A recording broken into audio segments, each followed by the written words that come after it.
turma, chegou a hora do Enem e eu tô toda animada nessa véspera de fim de semana prolongado. O feriadão da Proclamação da República vai ser muito bom pra gente. Para fazer o quê? Para dar aquela reforçada básica nos estudos, é claro. E agora que falta tão pouco para as provas, vale muito a pena dar aquele reforço a mais, aquele sprint final, para a gente vencer essa mega maratona. Vamos juntos nessa então, gente? Vamos ver os destaques dessa sexta-feira. Fique ligado na entrevista com a advogada Simone Heinstein. Ela vai falar sobre direito de imagem e dados. Na teleaula do dia, Laide Vieira apresenta um novo conteúdo de física. O tema é Teorema de Impulso.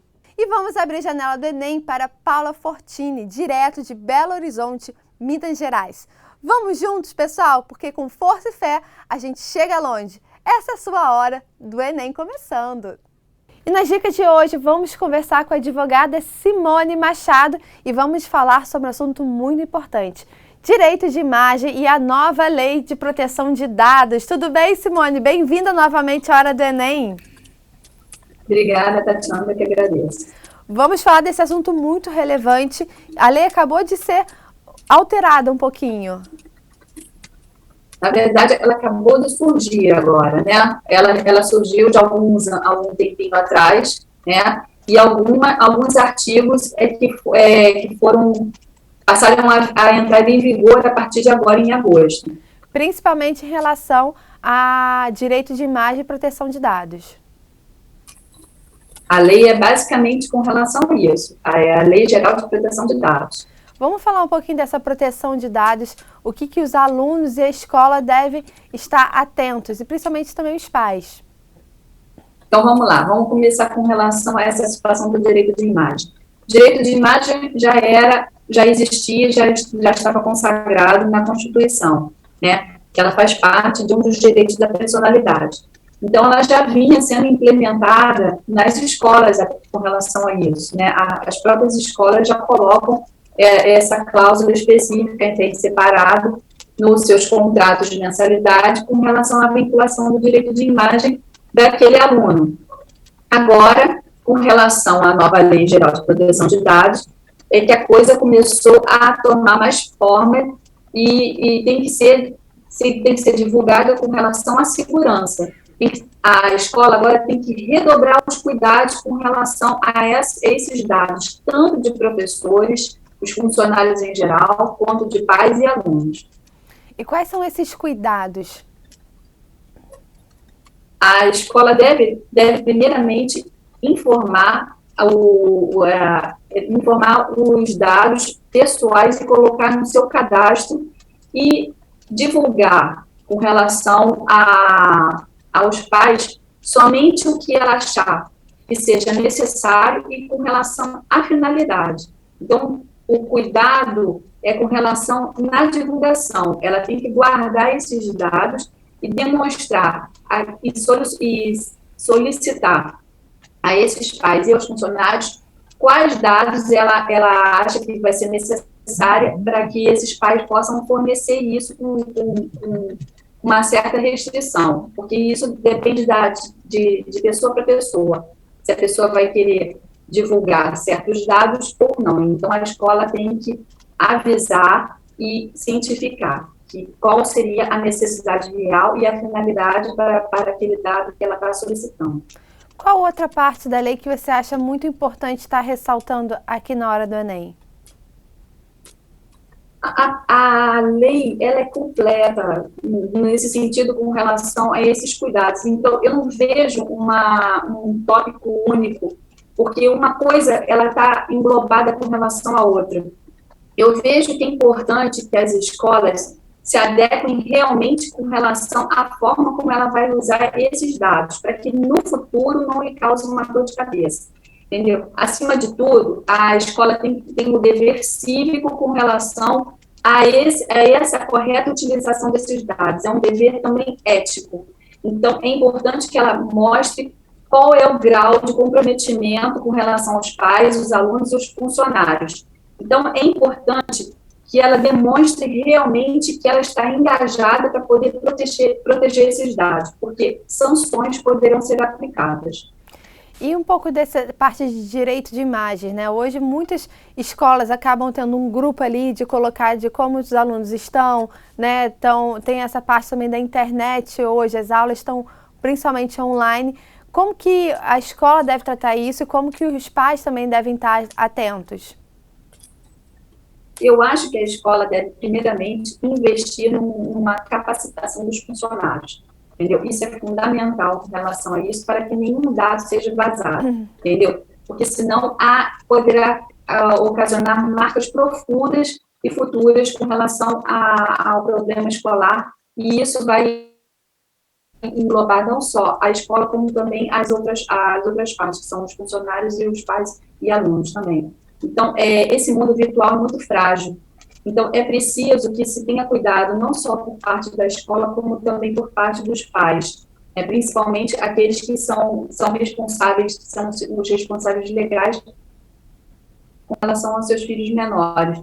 Então, visualizar aquilo que eles estão acessando, isso por parte dos pais. É importante também que os pais não divulguem fotos na porta da escola ou os seus filhos usando uniforme, até também como uma forma de proteger essa criança, entendeu? Porque a internet é algo maravilhoso, mas também às vezes ela é utilizada para o mal, então você nunca sabe quem é que está acessando aquela rede social, entendeu? Então, aquela pessoa que está ali espionando, ela vai visualizar aquele aluno, ela estuda na escola tal, começa a investigar em uma coisa, vai levando a outra, de modo que chega até num colega do seu filho, vai buscar o nome daquele colega. Então, assim, é uma linha que infinita nessa situação. Agora, por outro lado, esse é o cuidado que os pais devem ter, porque também você mostra a fragilidade com relação a como você vai mostrar a escola.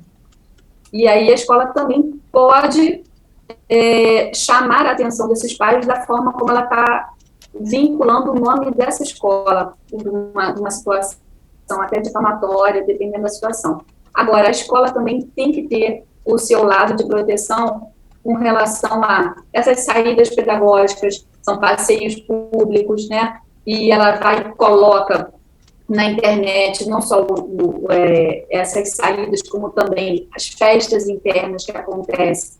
Então, é necessário que a escola veja como ela vai divulgar isso nas suas redes sociais, pedindo também permissão para os pais com relação a estar mostrando e veiculando em vídeo ou fotografia o seu filho que vai estar na rede social da escola. Então, é interessante que os dois trabalhem em um comum acordo para poder chegar a uma finalidade que seria uma sociedade, assim, divulgar os trabalhos da escola, mas trabalhar de uma melhor forma possível para que todos vivam bem em harmonia.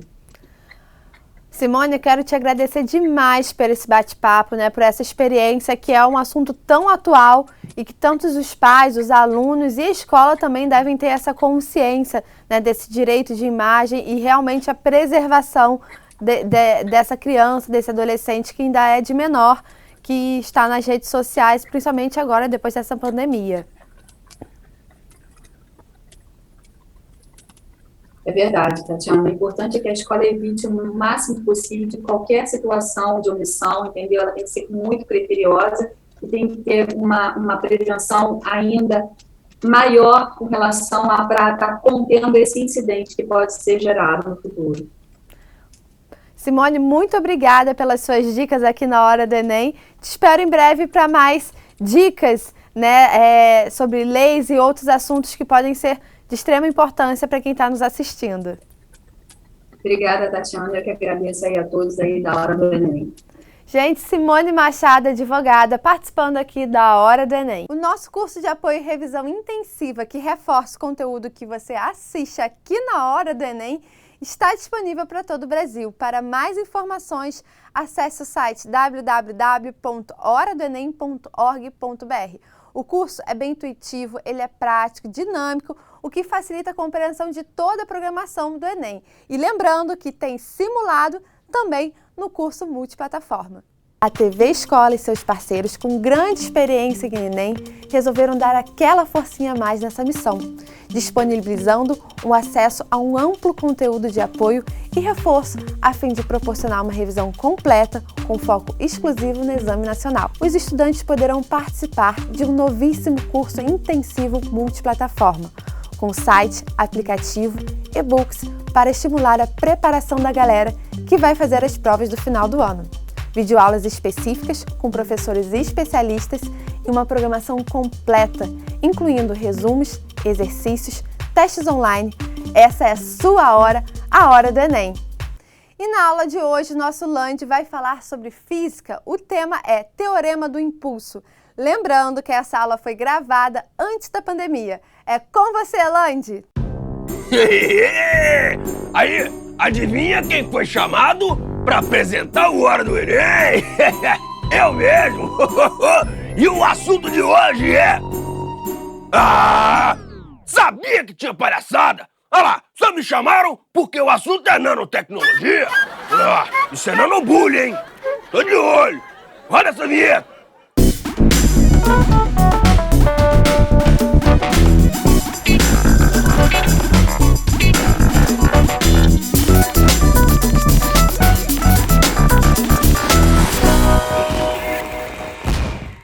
Hora do Enem no ar, falando de física e de inovação. Nossa convidada ganhou o Prêmio para Mulheres na Ciência da Unesco por sua pesquisa com nanomateriais, uma novidade que está transformando a tecnologia. É a física Genaína Ribeiro Soares, da Universidade de Lavras, Minas Gerais. Mas antes é Enem no modo 220, e esse é o espírito, professor Rafael Vilaça. Pode vir. E aí, Lan? Seja bem-vindo. Muito obrigado. Hoje a gente bate um papo sobre dinâmica. Então, o que o Enem espera de um candidato sobre esse assunto? Principalmente o cara saber as leis de Newton e o passaporte para a parte de dinâmica impulsiva. Então, teorema do impulso, variação da quantidade de movimento, esses conceitos básicos que têm se apresentado no Enem de uma forma um pouco mais conceitual, com menos fórmulas e mais análises gráficas. Então, bora revisar a lei de Newton? Vambora.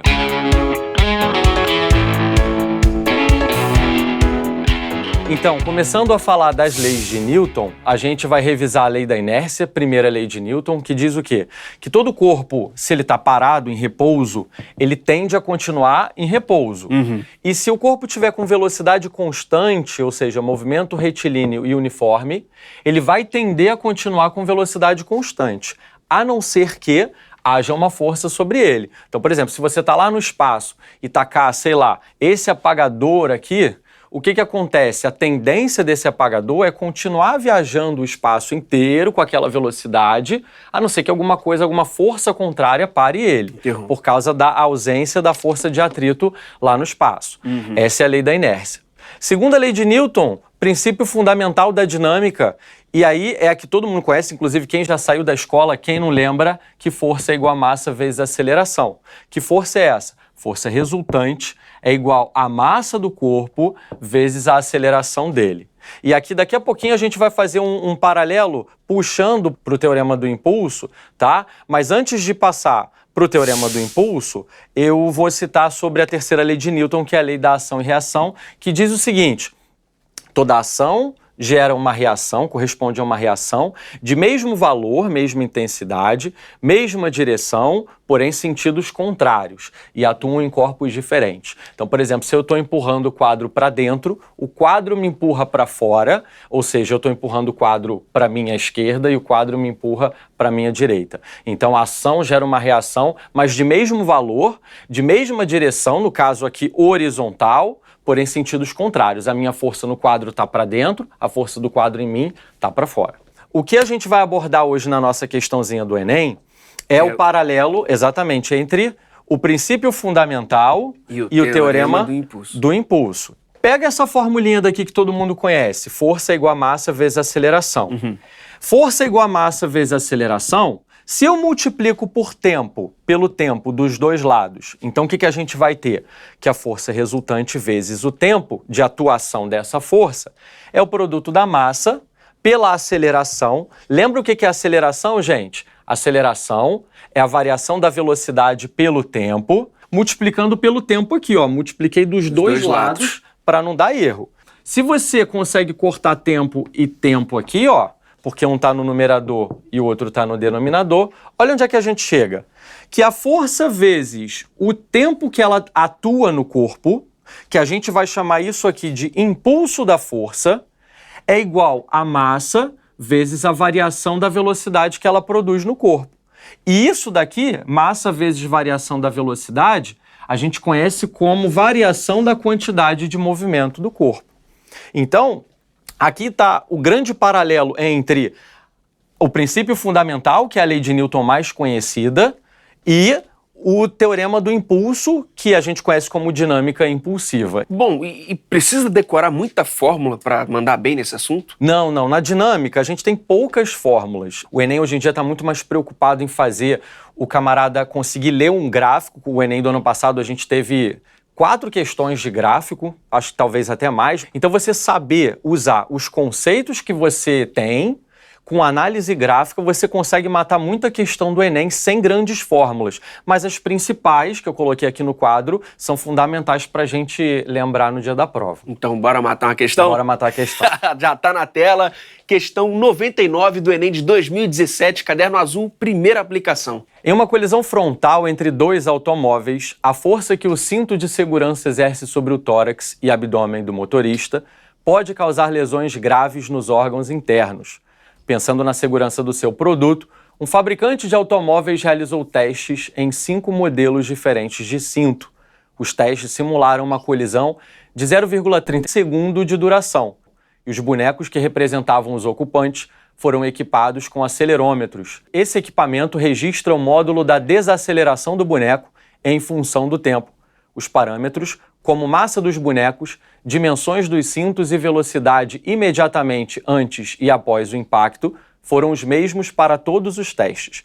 O resultado final obtido está no gráfico de aceleração por tempo. Qual modelo de cinto oferece menos risco de lesão interna ao motorista? Pelo que eu percebi, é mais análise de gráfico aí, né, professor? Muita análise de gráfico. E o gráfico ali, professor? Eixo horizontal e eixo vertical interfere na interpretação? Interfere, certamente. Olha só, você vai observar ali que o eixo vertical a gente tem a marcação da aceleração. Então ele está medindo, na verdade, a desaceleração do cara. Se você sofre um impacto, você vai de uma dada velocidade até 0, porque lá depois do impacto você vai ficar parado. Então, em todos os casos, você chega com uma velocidade que é a velocidade do carro e depois do impacto você vai parar, você vai chegar à velocidade 0. O negócio dessa questão é você pensar em como fazer isso da melhor forma, ou seja, em como você vai diluir essa parada. E aí entra o eixo horizontal, que é a questão do tempo. Vou fazer um gráfico aqui, tá? Esse gráfico da aceleração versus tempo, a gente vai lembrar lá da cinemática que a área desse gráfico vai estar medindo a variação da velocidade do corpo. E aí, a variação da velocidade foi a mesma em todos os 5 testes de cinto de segurança, porque ele tinha uma velocidade inicial, a velocidade dele vai a 0, ou seja, a variação dessa velocidade é a mesma em todos os testes. Acontece que o melhor cinto de segurança é aquele que vai fazer com que essa colisão perdure por mais tempo. Como assim? A questão do amortecimento. Então você pensa, o que é amortecer um corpo? É fazer a colisão durar mais. Fazendo a colisão, ou seja, o tempo durar mais, a força resultante que vai agir nele é menor. Então é uma desaceleração. Desaceleração. Beleza. A desaceleração, exatamente, mais lenta, mais gradual.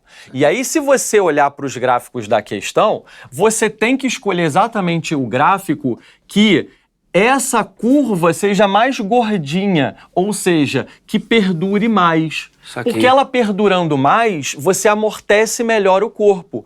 E aí, se a área dos gráficos, de todos os gráficos abordados, que mede a variação da velocidade, vai ser a mesma em todos os casos, é muito melhor que eu faça ele frear por mais tempo, ou seja, amortecendo o corpo por mais tempo, do que uma freada desse tipo que é extremamente brusca, extremamente rápida. dentre as opções, você vai escolher o cinto de segurança, que vai fazer uma colisão que demore mais tempo, que perdure mais tempo. E aí a gente consegue analisar o gráfico da questão e chegar à resposta a partir dessas informações. Exatamente. Pela análise do gráfico, você vê que o gráfico mais gordinho na horizontal é exatamente o cinto 2, marcando aí a opção de letra B. E o cinto 4, por exemplo, seria um distrator? Porque ele também é bem compridão, assim. Com certeza. O cinto 4, ele é um distrator, mas se você observar primeiro, a colisão, ela começa um pouco depois, ou seja, ela dura menos tempo, e a aceleração, a desaceleração no caso, porque aí a aceleração está sendo representada em módulo, porque ele está freando, então a desaceleração, ela atinge um pico um pouco maior, tá? Então se você observar ainda o gráfico 2, ele perdura por mais tempo e tem uma aceleração ainda um pouquinho menor. Então você ainda consegue diluir, mas sem dúvida o cinto 4 ele é um grande distrator nessa questão. E em relação aos gráficos, professor, o que o candidato tem que ficar atento na hora de interpretar, para mandar bem? Ano passado teve uma outra questão de ótica muito interessante que ninguém nem sabia como fazer, porque a questão não tinha nada de ótica, era pura análise gráfica, só que o teor da questão era sobre ótica. Totalmente contextualizado e você saber ler gráfico. Ali você não precisava saber nada de física, só ler gráfico. Saquei. Então a primeira coisa é você olhar para esse camarada aqui, ver o que eles são. A partir daí você vai lembrar, poxa, aceleração, tempo. De cara, você lembra de cinemática, da parte da análise de aceleração por tempo, e você também lembra de segunda lei de Newton. Outra coisa que vale a pena a gente analisar em gráfico pensa o seguinte, o que o produto disso, pela variação disso, me dá na física? O produto da aceleração pela variação do tempo vai ser exatamente a variação da velocidade. A variação da velocidade, olha só, é a área do gráfico. Então, outra coisa fundamental é que a área de todo gráfico na física representa a grandeza, que é isso vezes a variação disso. Então, nesse caso, a aceleração vezes a variação do tempo é a variação da velocidade. Chega cá pra frente, professor.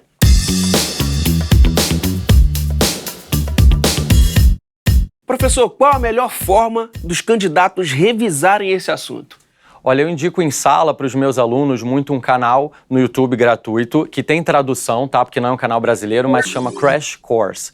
Ele é um canal muito bacana porque, além de ser colorido, tem muitas coisas didáticas, ele não está muito preso à fórmula pura e simplesmente, mas ele está preso a uma análise teórica somado com as fórmulas, mas uma interface gráfica bem bacana, a apresentadora é super gente boa, então toda essa interação é bem bacana. Professor, muitíssimo obrigado. Muito obrigado, mesmo. Tamo junto. Volte sempre, viu? Voltarei, com certeza. Já pensou em trabalhar com nanomateriais? São partículas minúsculas 1000 vezes menores que as microscópicas. E a nossa convidada já ganhou até prêmio pelo estudo nesse universo invisível. É a física Janaína Ribeiro Soares. Por gentileza, seja bem-vinda. Tudo bem? Tudo bem.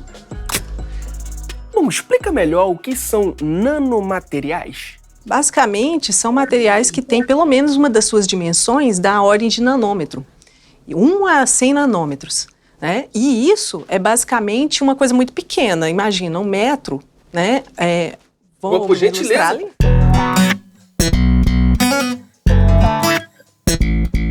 Basicamente é uma coisa da ordem disso aqui, ó. 1 metro. Caramba, então, isso é 1 nanômetro. 1 nanômetro. Caramba, então, chega cá na frente. Como é que faz para manipular algo tão pequeno assim? Basicamente, a gente tem várias técnicas, né? Uma delas, por exemplo, é uma microscopia de varredura por sonda. Basicamente, eu tenho uma agulha metálica, uma ponta mesmo, que é a nossa sonda. Então, eu posso, por exemplo, calibrar o valor da interação entre essa sonda e a minha superfície, né? Que são interações, por exemplo, de Van der Waals. Eu posso estabelecer, eu quero medir uma certa quantidade de força, e aí eu venho varrendo a minha amostra com a minha sonda. Toda vez que ela detectar uma força um pouquinho superior àquilo, o meu sistema de eletrônica vai mandar aquela sonda subir. Então, veja só, eu tenho isso aqui, eu posso fazer a sonda ir varrendo, toda vez que ela encontrar um obstáculo, ela vai subindo e descendo, e eu posso fazer um mapa. Então, no final das contas, eu tenho a topografia, eu tenho um mapa de altura desse material. Então, eu posso saber a altura dele em nível atômico, né? Ou, por exemplo, com esse tipo de técnica, eu posso apertar o material, né, aplicando tensão, eu posso arranhar ele, tudo isso para estudar as propriedades desses materiais. Caramba. Eu posso, por exemplo, também cobrir ele com polímero, né, e depois dissolver a camada de baixo e colocar em outros substratos que eu quiser. Por que esses nanomateriais são considerados tão revolucionários? Eles são vistos como uma estratégia para implementar várias tecnologias que estão sendo faladas agora. Por exemplo, imagina a possibilidade de você ter uma tela transparente, flexível, tipo um celular que você possa dobrar e colocar no seu bolso. Caramba. Isso é uma coisa muito interessante que as pessoas estão tentando fazer com nanomateriais. Por exemplo, nanomateriais laminares, em que eu tenho uma folha atômica desses materiais. Então, veja só, eu tenho a espessura de um átomo, ele absorve um pouco de luz, então ele é translúcido praticamente, e eu posso fazer eletrônica com esse material. Mas você falou em folhas de carbono. Você pode explicar melhor pra gente? Sim, basicamente, imagina o seguinte, eu tenho uma organização de átomos de carbono em uma rede que é parecida com a colmeia de abelha. Né? A gente pode exemplificar aqui, por exemplo, com algo desse tipo. Um átomo de carbono aqui, um átomo de carbono aqui, outro aqui, outro aqui, outro aqui. Aqui, né, eu tenho essa unidade básica aqui, né, que parece uma colmeia de abelha. E assim, seguindo, né, eu tenho outros hexágonos aqui, formando o resto da rede, né? Então, imagina que eu estou ligando isso aqui, tem uma rede de átomos com essa disposição, né? Entendi. E aí, veja só, eu posso imaginar que isso vai se expandindo, né, no plano, de forma que no final das contas, eu vejo uma folha. Ok? Entendi. Então, agora imagina o seguinte, isso aqui, se eu olhar de lado, eu tenho a espessura de um átomo de carbono. Fininho, fininho, fininho. Super fino. E agora, veja só, da onde que a gente tira esse material, por exemplo? Eu posso pegar um grafite de mina, que é extraído, né? Ou grafita, né, que as pessoas falam. Veja só, o grafite que a gente usa no lápis. Por que eu consigo escrever com aquele grafite? Por quê? Basicamente, eu tenho um material que é macroscópico, né? Todo mundo vê o grafite. Mas quando eu arrasto ele em cima de outra superfície, essas camadas de nível atômico vão sendo deslizadas umas em cima das outras. Basicamente, aqui no plano, eu tenho ligações entre os átomos de carbono que são fortes. Elas são covalentes, ligação atômica mesmo. Agora, entre essas camadas que estão empilhadas, eu tenho ligações fracas, do tipo Van der Waals. Então, onde que o material vai escorregar ou vai quebrar? No lugar que a ligação é forte ou a ligação é fraca? Onde é fraco. Onde é fraco. Então, ele vai deslizar basicamente, né? Então, se você imagina um material macroscópico laminar, ele tem uma coisa que é como se fosse uma disposição dessa aqui, ó. Uma camada, outra camada, e assim por diante. Isso aqui é o meu cristal macroscópico de grafite. Caramba. Tirei uma folha dessa, vejo isso aqui, eu tenho o que a gente chama de grafeno, que é essa folha de átomos de carbono. Você falou de Van der Waals, eu fiquei curioso. Fala um pouquinho mais pra gente. Basicamente, interações de Van der Waals são interações de dipolo, né? Quando eu tenho de separação de cargas elétricas, né?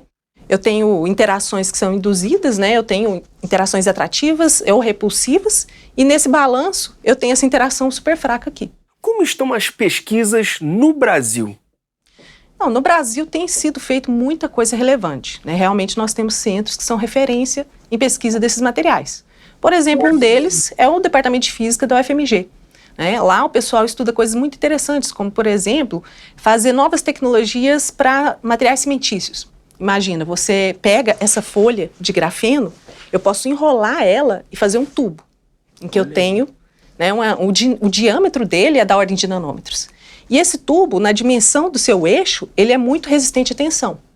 Então, o que o pessoal começou a fazer? Né? Eles têm até uma patente relacionada a isso. Eles colocaram isso no cimento. Né? Então, imagina, o cimento está ali, prestes a rachar, aquele nanotubo funciona como se fosse um velcro prendendo aquela região que está rachando. Mantém então, ele no lugar.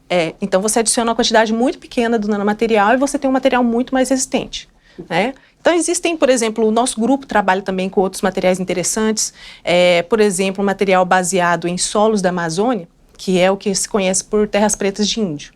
Eu caracterizei bastante esse material, que é basicamente o seguinte, se você for na Amazônia, olhar o solo, você vai achar umas manchas de solo muito mais férteis do que o solo que está imediatamente ali do lado. E as pessoas têm atribuído a fertilidade desse solo ao material de carbono que tem lá. Então, veja só, qual que é a estrutura desse material de carbono que está ajudando esse solo a reter nutrientes, por exemplo. Então, nós trabalhamos com caracterização desse material e atualmente estamos fazendo tratamento térmico de biomassa para ver se a gente consegue chegar naquela estrutura colocar o material no solo e melhorar a qualidade do solo. Vamos botar lá pra frente? Uhum.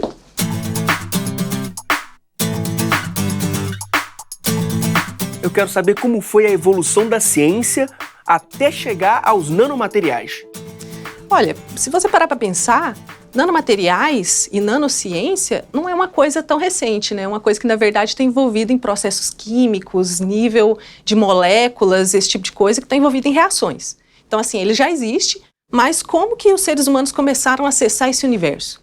Foi basicamente a partir da década de 50, 60, que várias técnicas de microscopia começaram a ser desenvolvidas ao nível de nos dar acesso a esse novo universo. Então, veja só, a primeira pessoa que realmente falou, olha, isso aqui é um aspecto que a gente tem que trabalhar, é uma coisa que a gente tem que olhar, foi o físico Richard Feynman. Basicamente, ele deu uma conferência na Califórnia em 1959, onde o título da conferência dele chamava "Existe muito mais espaço lá embaixo". Por que a gente não consegue escrever toda a enciclopédia britânica, os seus 24 volumes, na cabeça de um alfinete? O que a gente tem que analisar em termos de interação da matéria, como que a gente manipula essas coisas para ser capaz de fazer isso? Aí pensa esse paralelo no dia de hoje. Por que eu não posso manipular corrente elétrica, tratar dados, armazenar dados, transferir dados com dispositivos de espessura de átomos? Como a gente viu, por exemplo, o grafeno. E o grafeno é só o começo da história, porque existe toda uma outra família de materiais com propriedades complementares a ele que a gente também pode usar nesse tipo de engenharia. Então, imagina o nível de novas possibilidades que a gente tem. Sempre que a gente fala de tecnologia de ponta, a gente acaba tratando ou esbarrando ali em ética. A nanotecnologia tem disso? Tem. A escala nano dele, eu tenho partículas que, se você olhar a relação entre a superfície e o volume dela, você tem muito mais superfície. Então, eventualmente, ela pode ser muito mais reativa do que um material macroscópico que a gente conhece. Aí, isso, por exemplo, pode facilitar essas partículas entrarem em barreiras naturais que o nosso corpo tem. Seja, por exemplo, mucosas ou, por exemplo, também paredes celulares, né?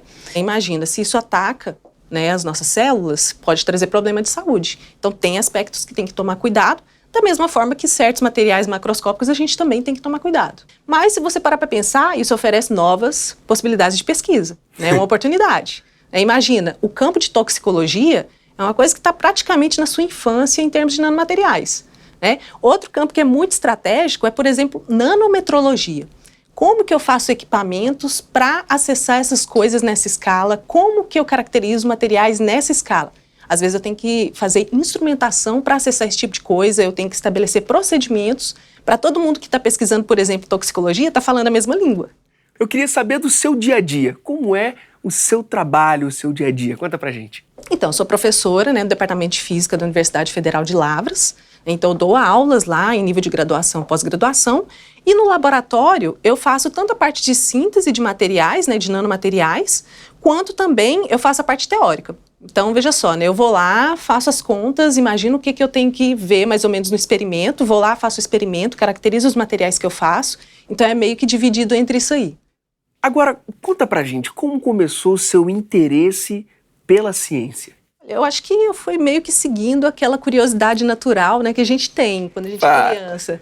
Basicamente, eu gostava muito de desmontar tudo que tinha de eletrônico em casa, para tentar entender, assim, como que a coisa funciona. E aí, no ensino médio, eu via as aulas de física e tal, estudava o material realmente que é o convencional, mas eu sempre me interessava muito em ler tudo quanto era notícia sobre coisas de tecnologia. Qual foi a sensação de vencer o prêmio para mulheres na ciência da Unesco em 2017?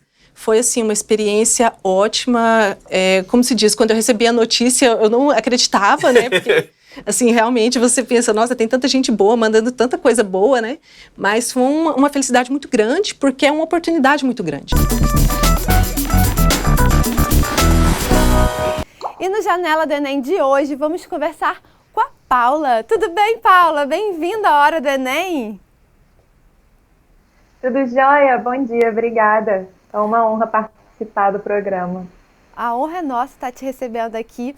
Agora, Paula, você está estudando História. Queria que você contasse um pouquinho da sua história, que você desistiu um pouco aí de uma faculdade que você fez para começar a faculdade que realmente hoje você está realizado e feliz. Queria que você comentasse um pouquinho, contasse pra gente. Isso, eu me formei já em História, atualmente eu sou mestranda da Casa de Oswaldo Cruz em História da Ciência e da Saúde, na Fiocruz. Eu comecei, né, eu me formei em 2006, eu sou aluna de escola pública a vida toda, e em 2006 eu fiz o vestibular, que ainda não era o Enem, e depois, em 2012, eu fiz o Enem para Engenharia Civil, para o curso de Engenharia Civil, acabei não passando e fui fazer numa universidade pública, numa universidade particular, desculpa, com o FIES, 100% de bolsa.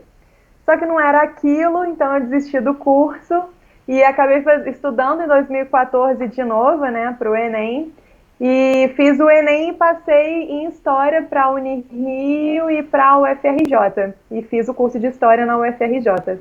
Agora, Paula, você sempre teve apoio da família? Como que foi trocar de curso? Olha, eu não tive apoio da família, na verdade. Inicialmente, né, todo mundo ficou contra, porque Engenharia Civil é um curso que eles davam mais valor e tal. Mas depois, um pouco antes da prova do Enem, a minha mãe, minha família viu que eu queria era História mesmo, que aquilo era meu sonho, e aí eles me apoiaram. E aí eu me senti muito mais segura também para fazer a prova, e deu tudo certo. E de onde você tirou essa coragem, né? Esse período para você estar ali, né, emocionalmente preparada e mentalmente também? Olha, um tempo antes da prova, eu fiz a prova no final de 2014. No início de 2014, eu viajei por uns 6 meses, conhecendo ecovilas e pessoas de diferentes lugares no Brasil. E aquilo me motivou no sentido de que a gente tem que ir atrás do que a gente ama, do que a gente gosta e do que é o nosso sonho. Então aquilo é o que me motivava todos os dias. Aquele era meu sonho e eu queria alcançar ele, independente do que qualquer pessoa pensasse sobre aquilo. Então isso foi o que foi me motivando, né, diariamente. No final, todo mundo que estava ao meu redor, né, minha família, os meus amigos, perceberam que eu tinha que ir atrás do meu sonho mesmo. E hoje eu estou muito feliz de ter ido atrás do meu sonho. Nossa, que delícia, que gostoso ver você, né, falando sobre isso, né, dessa motivação toda e que você não desistiu e acreditou em você. Para finalizar, queria que você deixasse um recado para quem está nos assistindo. Bom, vou deixar um recado breve, que tem a ver com o que eu acabei de dizer, que é: escuta o coração e faça aquilo que você quer, que você gosta e que você ama. Tenho certeza que com essa motivação interior, você vai fazer tudo com muita alegria, com muito amor e vai dar o melhor de si. E sempre acredita nesses sonhos. É isso. É isso, Paula. Quero te agradecer demais pela participação aqui no Janela do Enem, por compartilhar sua experiência e sua história. E parabéns, né, pela coragem e persistência. Obrigada, e obrigada pelo convite. Gente, Paula participando aqui do Janela do Enem. Então é isso, turma. A hora do Enem está chegando ao final. Mas se você quer revisar os conteúdos, fiquem ligados nas nossas maratonas, sempre aos sábados, começando 13h e domingo às 6h. E tem ainda o nosso canal no YouTube, tá tudo lá, vale super a pena ver essa temporada por completo. Confira também nosso curso intensivo multiplataforma. Acesse o site que está aqui embaixo e aproveite muito. Tem sugestões, quer tirar dúvidas, entre em contato com o nosso WhatsApp, que está aqui embaixo na telinha. E para aumentar ainda mais a nossa conexão, marque a gente através das redes sociais com a hashtag Hora do Enem, @TV Escola e @Tatiana D'Angelo. Estamos sempre ligadinhos em você. Ainda estamos juntos nessas últimas semanas do Exame Nacional do Ensino Médio. E eu já estou sentindo saudades, mas a minha torcida mesmo é para que vocês possam decolar para alcançar a tão sonhada vaga na universidade. Então, galera, voa! Podem voar, que cada um de vocês tem direito ao mundo. Valeu, turma! Um beijo muito especial no coração de cada um de vocês. Semana que vem tem revisão geral de todo o conteúdo para a prova do Enem. Um beijo, bom final de semana e bons estudos!